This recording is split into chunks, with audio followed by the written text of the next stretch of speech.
At 18, homeless and down to her last $10, Clara bought a crumbling abandoned lighthouse nobody else wanted. It stood as a lonely sentinel on the jagged cliffs of Cape Morrow, battered by decades of relentless Atlantic storms. The wind carried the bitter chill of late autumn, whispering of hardships yet to come. For Clara, this desolate rock was not just a ruin, but her final, desperate sanctuary. Only weeks before, her life had been defined by the warmth of a grand family estate. But greed is a quiet poison, slowly seeping through the hearts of those we trust most. Following her father's sudden passing, her relatives descended upon the inheritance like vultures. They divided the fertile lands, the grand manor, and the family fortune among themselves. They left Clara with nothing but a worthless deed to a decaying beacon on a barren cliff. To them, it was a cruel joke, a worthless scrap of paper meant to cast her out forever. With her meager belongings packed into a single wooden trunk, she turned her back on the only home she had ever known. The iron gates of the estate slammed shut behind her, sealing her fate. She arrived in the nearby fishing village of Cape Morrow, a place of salt, sweat, and hard-nosed pragmatism. The locals had little sympathy for a fallen gentlewoman. When she presented the deed at the local land office, the clerk's laughter echoed through the dusty room. He told her the lighthouse had been abandoned for 30 years for a reason. Word of the foolish young woman who bought the widow's ruin spread quickly through the seaside taverns. They mocked her naivety, wagering she wouldn't survive the first winter storm. But Clara possessed a quiet resilience, a strength inherited from ancestors who had carved a life from this very wilderness. She refused to let their laughter break her spirit. The path to the lighthouse was overgrown with briars and choked by weeds, a trail long forgotten by the world. Each step forward felt like a journey into the unknown. As she drew closer, the sheer scale of the decay became painfully clear. The mortar between the massive granite stones had turned to dust, leaving gaping wounds in the tower's side. The wooden keeper's cottage, attached to the tower by a covered walkway, sagged under the weight of its rotting roof. It looked more like a shipwreck than a home. She pushed open the heavy oak door, which groaned on rusted hinges, protesting the intrusion. Inside, the air was thick with the smell of damp earth, salt, and decay. Leaves and debris lay scattered across the warped floorboards, carried in by years of winter gales. It was a place where time had stood still, frozen in the moment of its abandonment. Clara set her suitcase down on a relatively dry patch of floor. The sound echoed hollowly through the empty rooms, reminding her of just how alone she truly was. She began to explore the ground floor, finding remnants of the lives that had once unfolded here. A broken teacup, a discarded boot, a faded photograph left behind in the rush to depart. Every corner of the cottage whispered of neglect, but Clara saw past the ruin. She saw a canvas upon which she could rebuild her shattered life, piece by painful piece. She found a rusty broom in a closet and began her work, sweeping away the debris of the past. The physical labor was a welcome distraction from the grief that threatened to consume her. By afternoon, the wind began to howl with renewed fury, rattling the loose shutters and whistling through the cracks in the walls. The sea below churned into a froth of white foam. Clara realized she needed to secure the windows before the storm hit. She searched the outbuildings for scrap wood, her hands growing numb in the biting cold. With a heavy iron hammer, she began nailing the boards over the broken window panes. Each strike of the hammer felt like a defiance against her relatives, against the town, against her fate. Down in the village, the fishermen watched the storm roll in, raising their glasses to the girl on the cliff. They expected her to come begging for shelter before the night was through. But Clara had no intention of retreating. She gathered dry driftwood from the cove below, carrying it up the steep path to build a fire in the cottage's hearth. The fireplace was choked with soot, but after clearing the flue, she struck a match. The tiny flame flickered, caught the dry wood, and cast a warm, orange glow across the room. As the room warmed, she sat on her suitcase, eating a simple meal of hard bread and cheese. The contrast between her past luxury and her present reality was stark, yet she felt a strange sense of peace. The storm broke over the Cape with terrifying force. Rain lashed against the boarded-up windows, and the wind shrieked through the gaps in the stone tower like a chorus of ghosts. Inside, the ceiling leaked in several places, the water dripping rhythmically into the metal buckets Clara had placed on the floor. Every drip was a reminder of the monumental task ahead. She knew she had to inspect the tower itself. Carrying a brass oil lantern, she opened the heavy iron door that led from the cottage into the base of the lighthouse. The air inside the tower was freezing, smelling of old iron and wet stone. A spiral staircase of rusted iron wound upward into the darkness, disappearing into the shadows above. Clara began her ascent, her boots echoing loudly on the iron steps.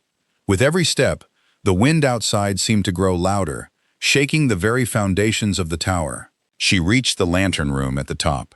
The glass panes were caked with salt grime, and the great brass lens sat dark and silent, a blind eye looking out over a dangerous sea. She realized the immense responsibility that once lay here. Without the light, ships were at the mercy of the jagged rocks below. The silence of the beacon felt like a tragedy. As she turned to descend, her lantern light caught something unusual on the central iron pillar supporting the lens platform. It was a series of faint, deliberate markings. Clara leaned closer, wiping away the rust with her sleeve. The markings were not random.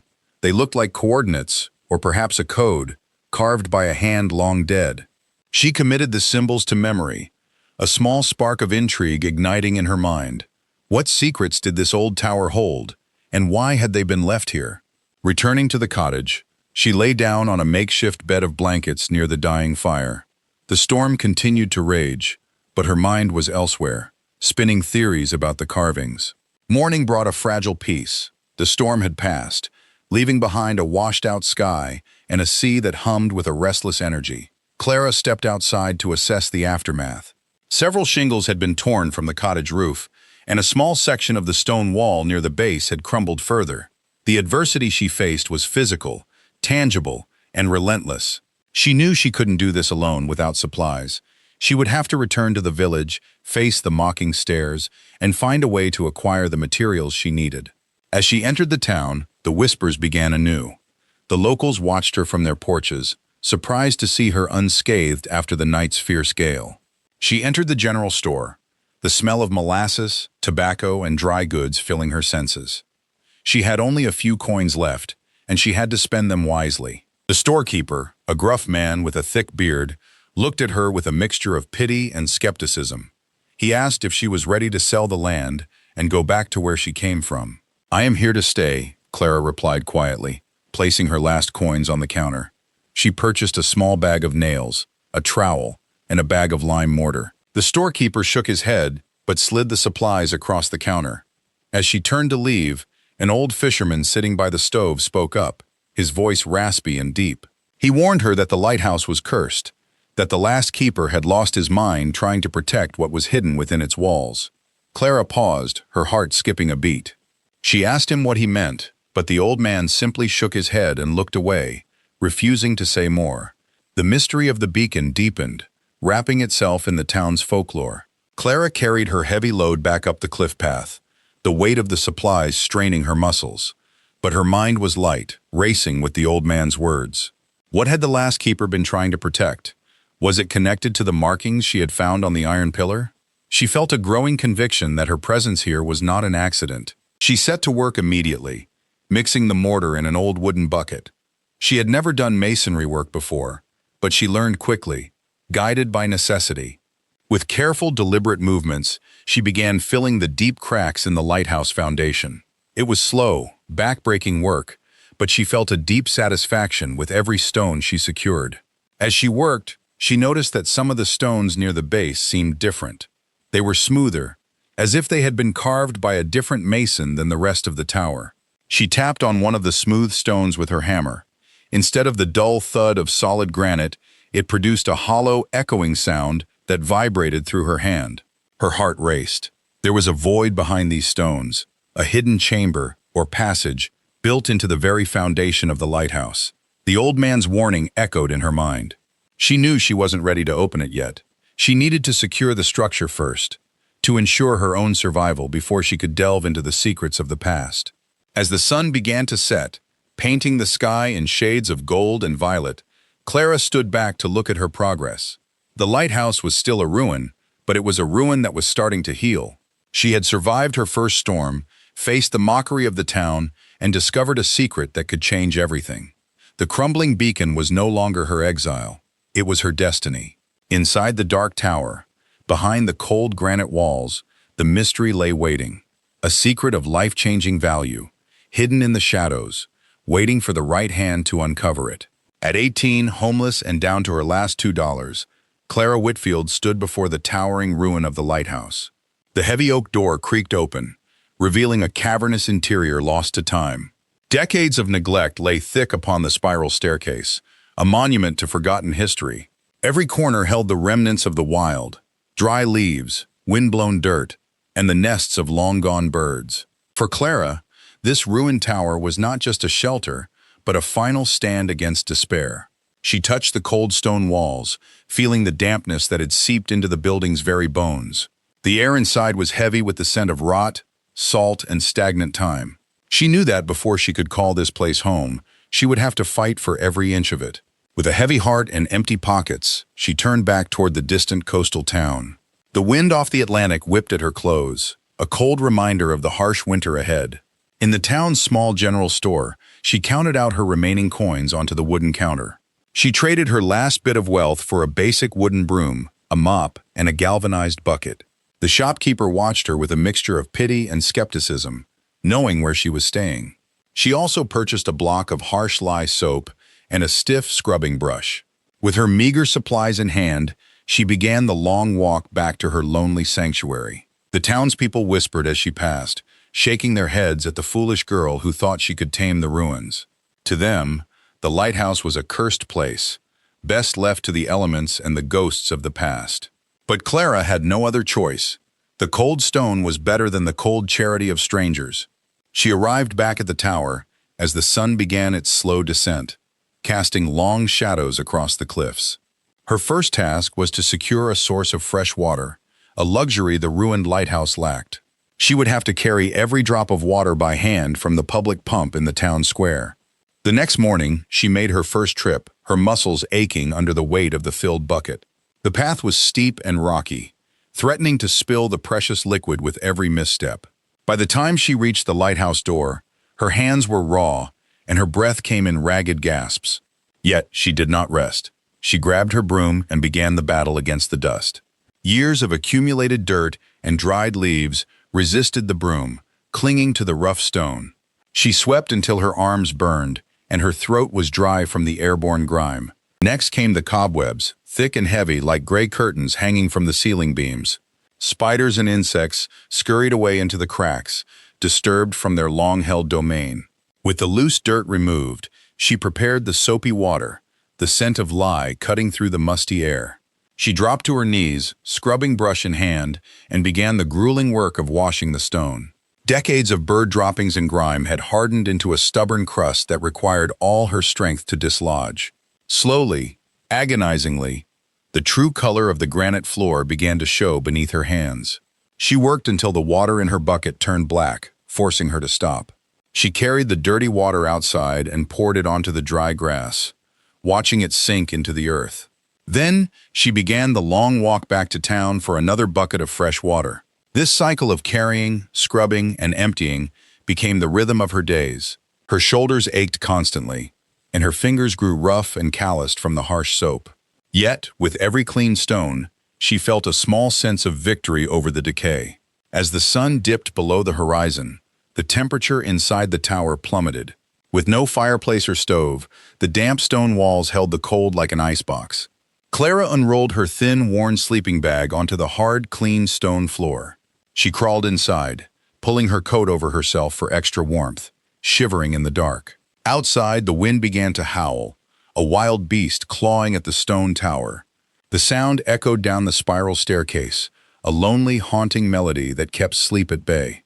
She lay awake for hours, listening to the sea crash against the cliffs far below. In the darkness, doubts crept in, whispering that she was foolish to try and survive here. But she closed her eyes and pictured the clean stone, a foundation she had built with her own hands. When morning came, the storm had passed, leaving a cold, crisp dawn in its wake. Clara rose, stiff and cold, but ready to face another day of labor. She walked to the doorway and looked out at the road, where a horse-drawn carriage was passing. The driver shook his head, expecting to see her packing her bags to leave. Instead, Clara picked up her bucket and began her walk to the town well once more. For 3 more days, she scrubbed the walls of the second level, clearing away years of soot. Her hands were now covered in small cuts, but she barely felt the pain anymore. The townspeople began to notice that she wasn't giving up, and their disapproval turned to quiet curiosity. She had turned a ruin into a clean, if empty shell, ready for the next phase of its rebirth. Standing in the center of the clean room, Clara felt a quiet sense of pride. The dust was gone, the dirt was washed away, and the lighthouse was hers. She had survived the first week, and she was determined to survive whatever came next. Without water, the lighthouse was nothing more than a dry stone shell, hollowed out by the salt air. Stared at the rusted faucet, realizing that survival here required more than just shelter. A few hundred yards away, near the edge of the sheer cliff, a small freshwater spring trickled silently into the sea. To bring that life-giving water to the cottage, she would have to carve a path through the earth itself. In the tool shed, she found a heavy, rusted iron shovel, its wooden handle worn smooth by hands long gone.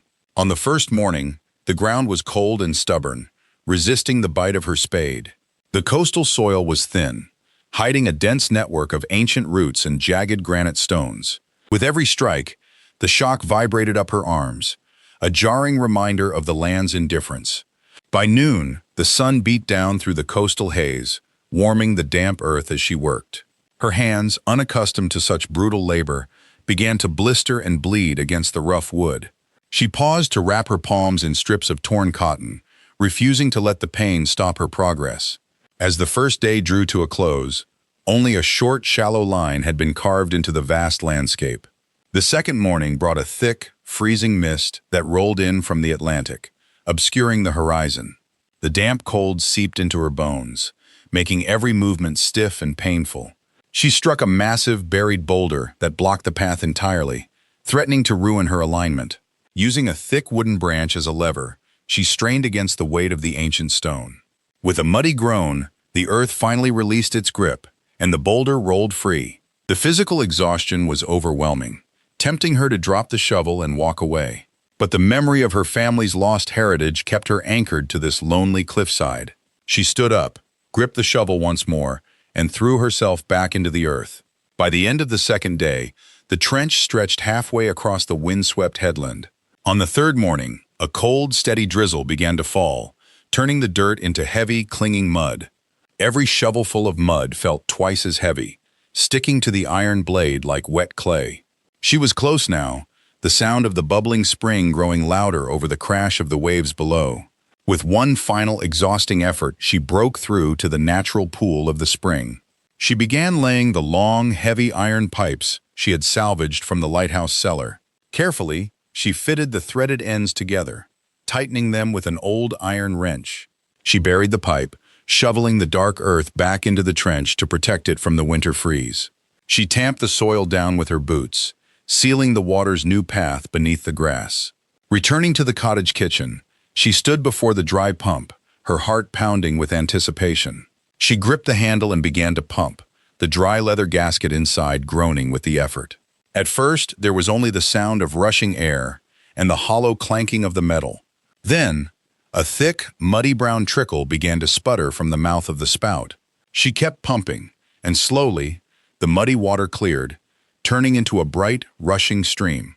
Clara cupped her hands under the cold flow, splashing the sweet, fresh water onto her face. Tears of relief mingled with the fresh water on her cheeks. She had brought life back to the cottage. But the victory was cold. The wind still howled through the empty, broken window frames of the cottage. She needed glass to seal the cottage against the coming autumn storms. Using a piece of charcoal, she carefully measured and wrote down the dimensions of each frame. The next morning, she walked the long dirt road down the peninsula toward the harbor town. The town was a cluster of weathered wooden buildings, smelling of saltfish and wood smoke. She found the local hardware store, its sign creaking gently in the harbor breeze. Inside, the air was thick with the scent of linseed oil, iron nails, and dry sawdust. Behind the heavy oak counter stood Gus, a large, gruff man with a thick beard and calloused hands. Clara approached him, holding out her scrap of paper with the window measurements. Gus looked at the paper, then up at Clara, his brow furrowed with skepticism. "The old Whitfield place?" he grunted. "That wind will shatter glass if you don't set it right." Clara met his gaze, her voice quiet but firm. "I'll set it right. I just need to know how." Moved by her quiet resolve, the gruff storekeeper sighed and beckoned her behind the counter. He laid a large sheet of clear glass onto a felt-covered workbench. Gus showed her how to hold the diamond-tipped glass cutter, keeping it steady and true. With a sharp, clean hiss, the tool scored a perfect line across the glass. Gus tapped the underside of the score, and with a satisfying snap, the glass parted cleanly. He handed her the tool, letting her practice on a scrap piece until her hand was steady. When she reached for her coin purse to pay for the lesson, Gus shook his head and waved it away. Clara walked back to the lighthouse, carrying the carefully wrapped glass panes like precious cargo. She spent the afternoon scraping the old, dried putty from the wooden window frames. She rolled the fresh linseed oil putty between her palms, warming it until it was soft and pliable. Carefully, she pressed the new glass into the frame, securing it with tiny metal glazier points.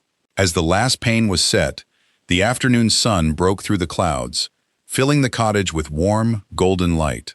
By the start of the third month, the autumn winds had grown sharp, carrying the bitter scent of the northern Atlantic. The warmth of late summer had vanished, leaving behind a quiet chill that seeped through the ancient mortar. With the windows restored, Clara turned her attention to the cold heart of the living quarters. Every gust of wind outside found its way through the cracks in the massive stone fireplace. She knew that, before the deep winter arrived, the chimney and hearth had to be made whole again. This fireplace had once warmed generations of keepers, though it now stood dark and choked with soot. She prepared a fresh batch of lime mortar, its pale color contrasting with the dark stone. Kneeling on the cold floor, she began the arduous task of scraping away the remnants of old fires. With every stroke of the brush, clouds of ancient black dust rose into the quiet room. It was dirty, exhausting work, but Clara found a strange peace in the rhythmic scraping. Slowly, the true color of the granite emerged from beneath the layers of neglect. She examined the deep fissures where the mortar had crumbled away over the decades. The upper chimney breast was particularly damaged, scarred by the heat of 1,000 fires. She pressed the wet mortar into the gaps, sealing the wounds of the old structure. Hours passed in silence, marked only by the sound of the wind and the scrape of her trowel. By afternoon, she had reached the lower hearth, where the largest stones lay bedded in the earth. One heavy block near the left side of the hearth seemed slightly misaligned. She tapped the stone with the wooden handle of her hammer to check its stability. Instead of the solid thud of granite, the tap returned a strange, hollow echo. Clara paused, her curiosity piqued by the unexpected resonance. There was definitely a void behind the heavy block, hidden deep within the masonry. She inspected the mortar joints around the hollow stone, finding them surprisingly weak. Unlike the rest of the hearth, this stone had been sealed with a different, softer mixture. Realizing it was not structural, she decided to see what lay behind the granite block. She carefully wedged the tip of the iron bar into the cleared seam. With a deep breath, she leaned her weight against the bar, testing the stone's resistance. With a grinding scrape, the heavy stone shifted forward a fraction of an inch. She paused to catch her breath, the weight of the stone reminding her of the lighthouse's age. Gathering her strength, she pried once more, forcing the stone to slide out of its recess. The heavy block came free, resting heavily on the hearth floor in a cloud of dust. Before her lay a dark, hollow chamber, untouched by light for decades. Clara brought the lantern close, its warm glow cutting through the darkness of the void. In the back of the recess, she could make out the rectangular outline of a metallic object.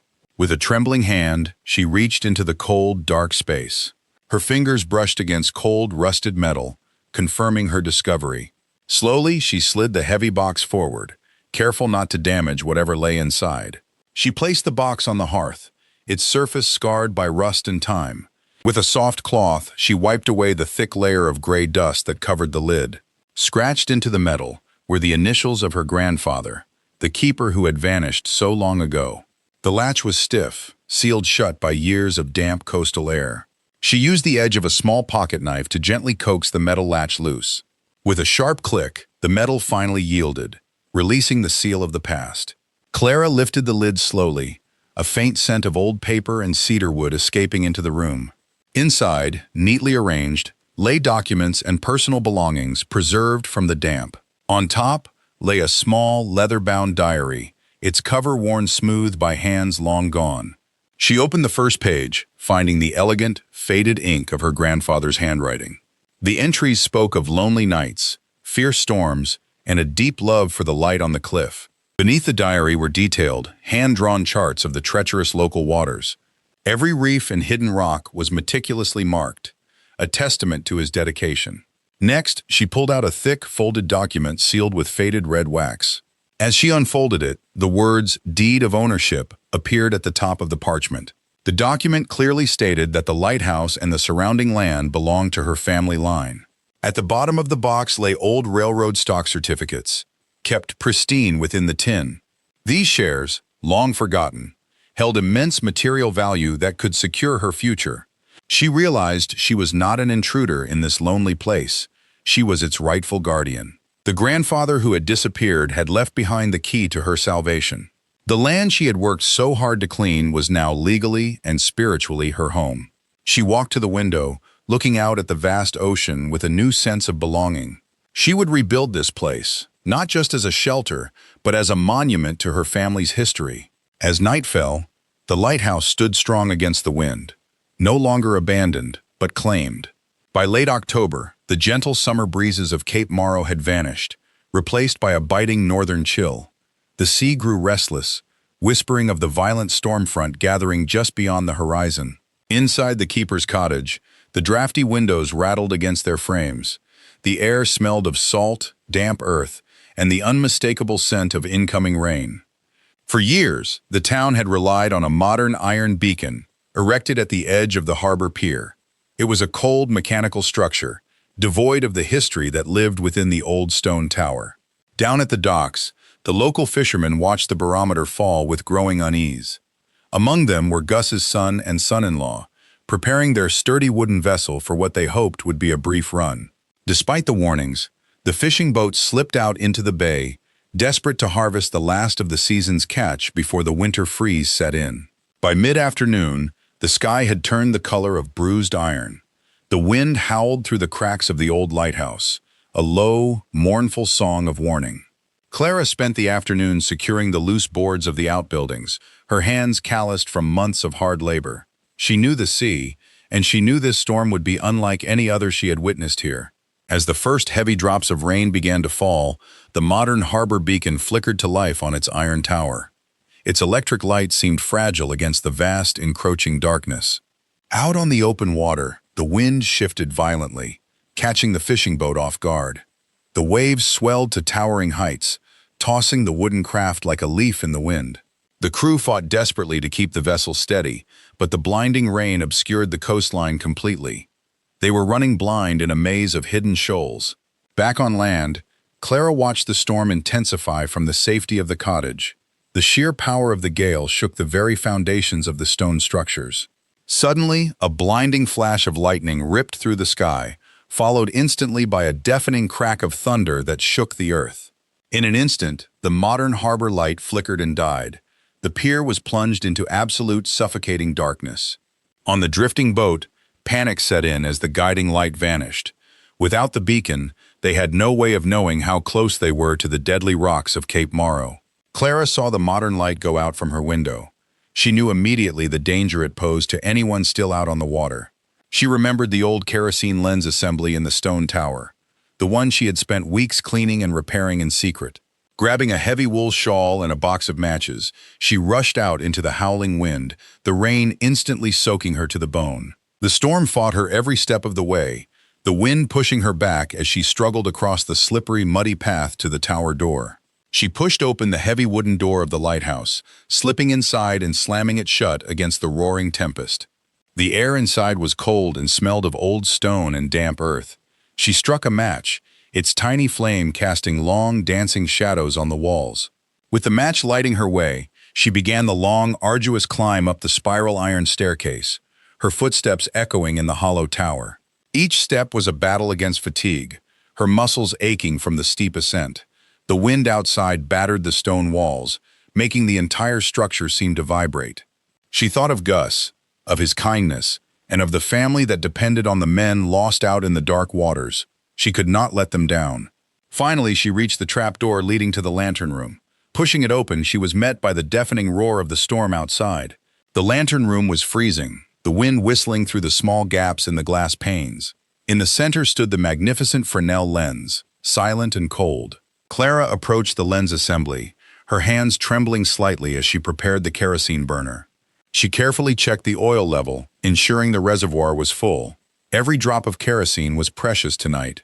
Next, she trimmed the cotton wick with a pair of brass shears, a delicate task that required absolute precision for a steady flame. She struck a match, the small flame flickering wildly in the drafty room.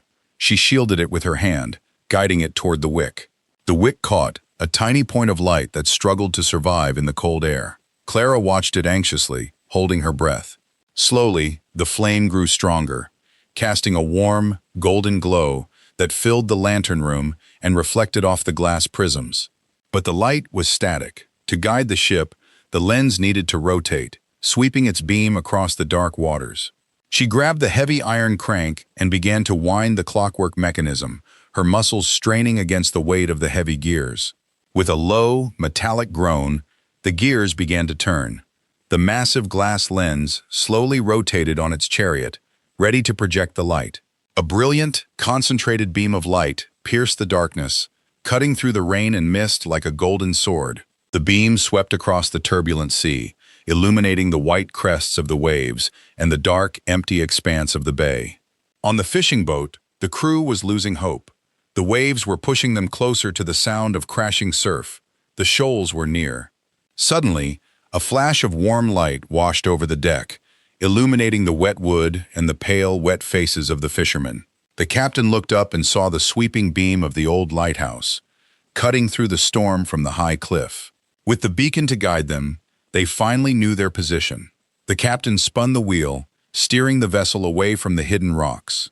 Clara stood in the lantern room, watching the boat's silhouette adjust its course. She kept the mechanism wound, ensuring the light never faltered. Hour after hour, she remained in the tower, tending to the flame and winding the gears as the storm raged on around her. The boat slowly made its way toward the safety of the harbor, guided by the steady, rhythmic sweep of the golden beam. By the early hours of the morning, the wind began to die down, and the torrential rain softened to a gentle drizzle. Clara finally extinguished the lamp, the glass chimney hot to the touch. Exhausted but relieved, she looked out at the quiet harbor. She walked down the spiral stairs, her legs heavy with fatigue, and returned to the cottage to rest as the sun began to rise. The morning sun broke through the clouds, casting a soft, golden light over Cape Morrow. The storm had passed, leaving a quiet, washed world. Down at the harbor, the fishing boat was safely moored.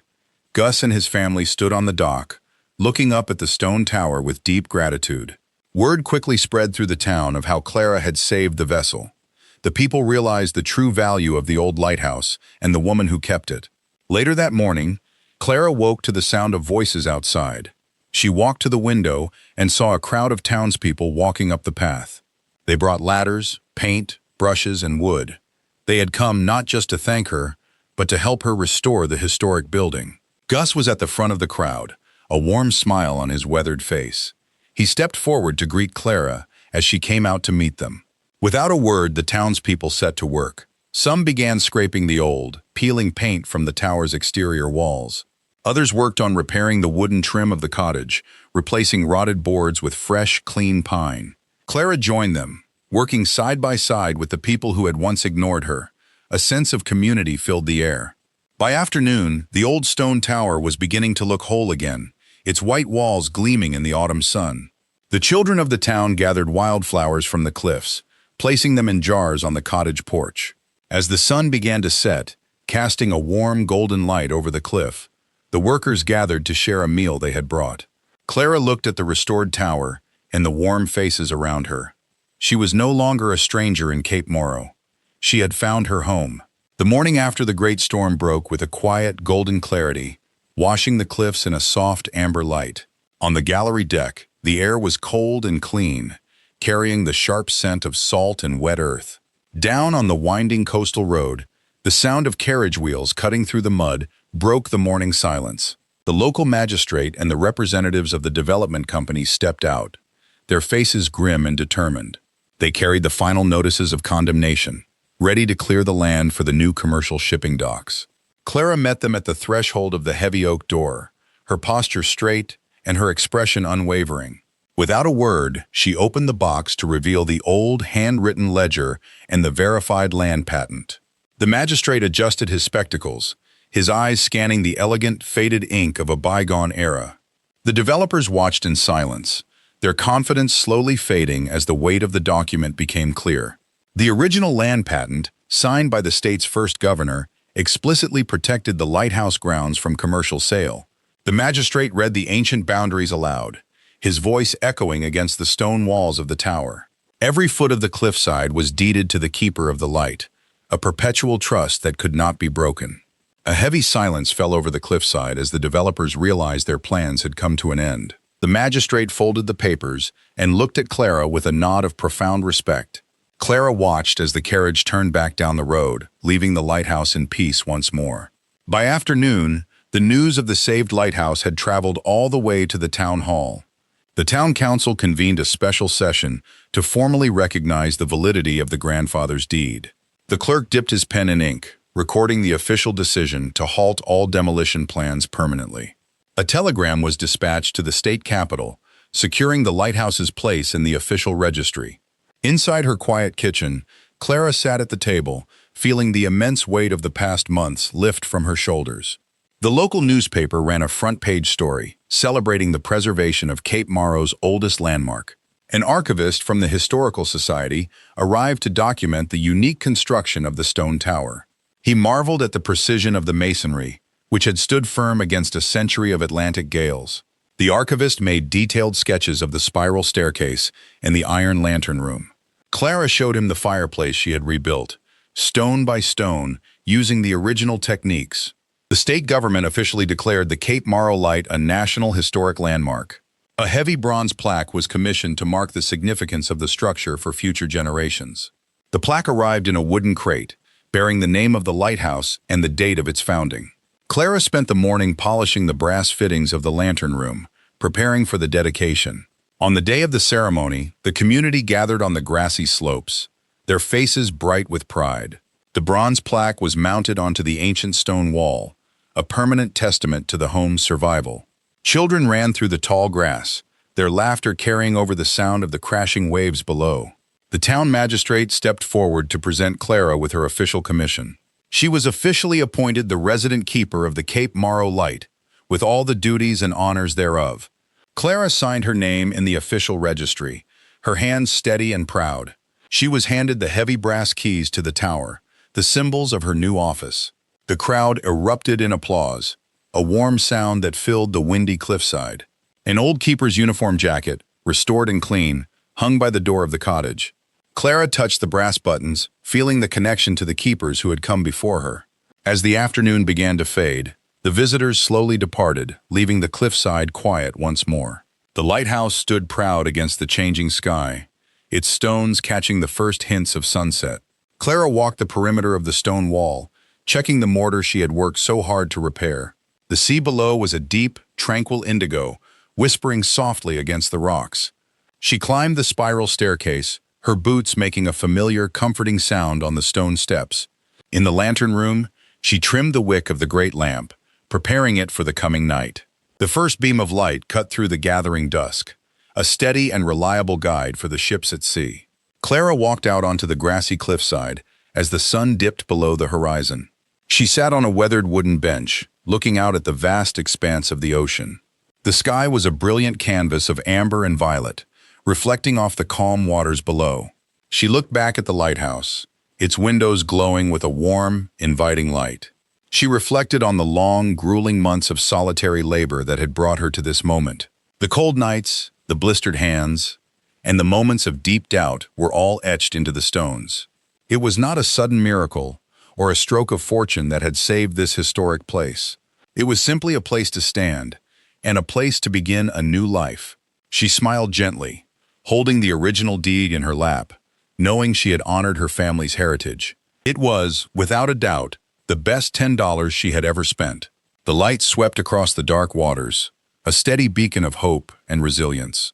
If you enjoyed Clara's journey of restoration and heritage, please subscribe to Quiet Road for more stories of forgotten history. Like this video to help us preserve these tales, and share your own family heritage stories in the comments below.